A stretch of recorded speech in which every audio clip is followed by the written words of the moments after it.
ലക്ഷക്കണക്കിന് ആൾക്കാർ പല രാജ്യങ്ങളിൽ നിന്ന്, പല ഭാഷകൾ, പല നിറങ്ങൾ, എല്ലാവരും വരും one place at A time. എല്ലാവരും ഒരേ പ്രവൃത്തികളായിരിക്കും ചെയ്യുന്നത്, ഒരേ ലക്ഷ്യമായിരിക്കും എല്ലാവർക്കും.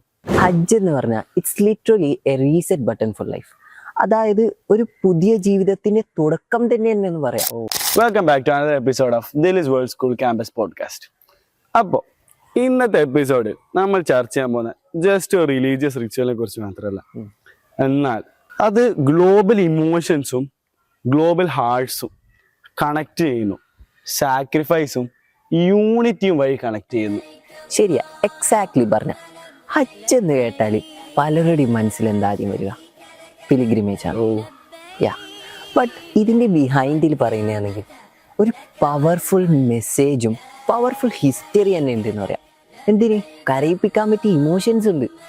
എന്താ ഇപ്പോഴത്തെ നമ്മളെ കാലം, ജെൻസി കാലത്തെ കണക്ട് ചെയ്യാൻ പറ്റുന്ന ധാരാളം ലൈഫ് ചേഞ്ചിങ്, അതായത് ലൈഫ് തന്നെ മാറ്റിമറിക്കാൻ പറ്റിയ ഒരു മെസ്സേജ് തന്നെ ഇതിൽ നൽകുന്നുണ്ട്. അപ്പോൾ താങ്കൾ പറഞ്ഞ പോലെ തന്നെ ഈ പിലിഗ്രിമേജ്, ഹജ്ജ് എന്ന് പറഞ്ഞാൽ പിലിഗ്രിമേജ്, അതിപ്പോൾ കൂടുതലും ജെൻസി ജനറേഷനാണ് ഈ ഹജ്ജ് എന്ന് പറഞ്ഞ പിലിഗ്രിമേജ് എന്ന് ഏറ്റവും ഫസ്റ്റ് തോന്നുന്ന മൈൻഡിൽ.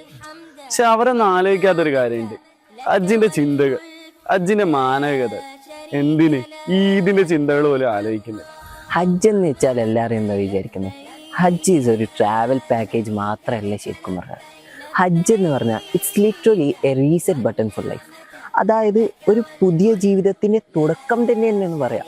അതായത് ഇത്ര കാലം ചെയ്ത് തെറ്റെല്ലാം പോട്ടെ, ഇനി വരുന്ന കാലം അത് നന്നായി തുടങ്ങാനുള്ള ഒരു ചാൻസ് കൂടിയാണ്.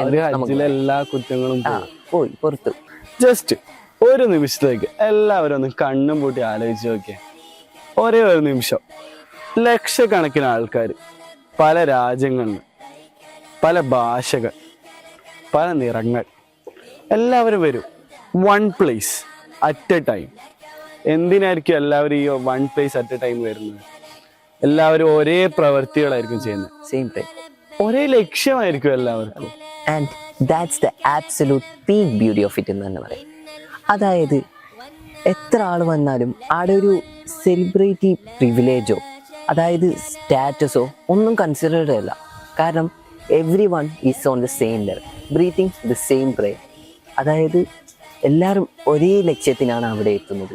ശരിയാണ്, പെർഫെക്റ്റ്ലി നമ്മൾ ഈക്വൽ ആയാണ് എല്ലാവരും അവിടെ ട്രീറ്റ് ചെയ്യുന്നത്, ഒരാളെയും മാറ്റി നിർത്തുന്നില്ല. അതാണ് ഈ ഹജ്ജ് എന്ന് പറഞ്ഞാൽ ജസ്റ്റ് ഒരു ഫേമസ് ആവാൻ വേണ്ടിയിട്ടല്ല. നമ്മൾ ഈ ജെൻസി കാലഘട്ടത്തിൽ മെയിനായിട്ട് എല്ലാവരും നോക്കുന്നതാണ് എങ്ങനെ ഫേമസ് ആവാം. ഈ ഹജ്ജിലൂടെ നമുക്ക് മനസ്സിലാവും നമ്മൾ എന്തെല്ലാം സാക്രിഫൈസ് ചെയ്യണം, എന്തെല്ലാം ഹ്യൂമിലിറ്റീസ് ഉണ്ടാവും നമുക്ക്.